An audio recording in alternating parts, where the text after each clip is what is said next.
Nagpatayo ng isang gusali ang isang cancer survivor sa bayan ng Garcia Hernandez sa Bohol. Nalayong tulungan ng ilang mag-aaral na hirap sa kanilang araw-araw na biyahe papasok sa eskwelahan. Yan ang ulat ni Noel Talakay.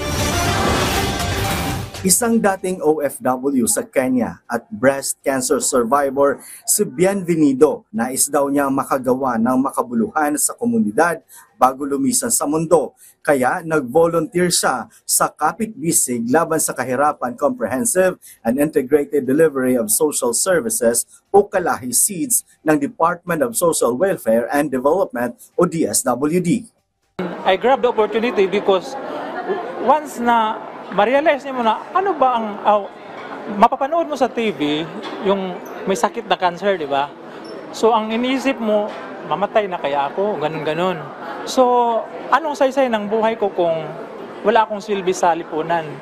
Kwento niya, pahirapan para sa mga estudyante ng Barangay Abihilan, Municipality ng Garcia Hernandez, Bohol, ang pagpasok nila sa paaralan araw-araw. Dati kasi, yung sinasabi ko dati, mag-spend sila ng 800 to 1,000 peso para sa isang motorcycle pamasahe for 1 month. So, ang iba naman, hindi makakapasok pag may baha. Or nakapasok na sila sa school, pagdating ng hapon kung may baha, hindi rin sila makauwi. Anya, maswerte kung may pera ang pamilya ng isang estudyante, pagod at oras ang ginugugol sa pagpasok sa eskwelahan.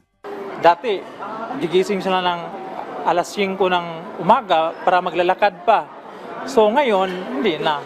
Kaya naman naisipan niyang magpatayo ng isang gusali na may 2 silid-aralan, katuwang ang Kalahi SEEDS ng DSWD na papakinabangan na ito ngayon ng mahigit 20 mag-aaral ng bawat grade 9 at 10 na hindi na kailangan gumising ng napakaaga at gumastos sa pagpasok. Ang proyektong ito ni Bienvenido, isa lang sa accomplishments ng Kalahi SEEDS ng DSWD.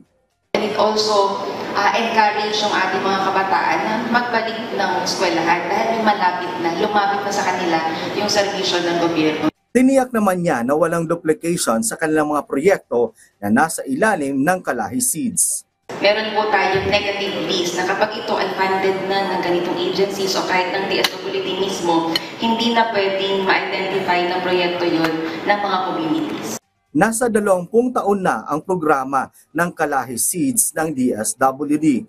May layong matulungan ang mahihirap na mga komunidad upang mapabuti at maging maunlad sa pamamagitan ng pagtugon ng kanilang pangangailangan, kung saan ang proyekto ay nagmumula sa mga miyembro ng komunidad at pinopondohan ng Kalahi SEEDS ng DSWD at foreign grants tulad ng World Bank.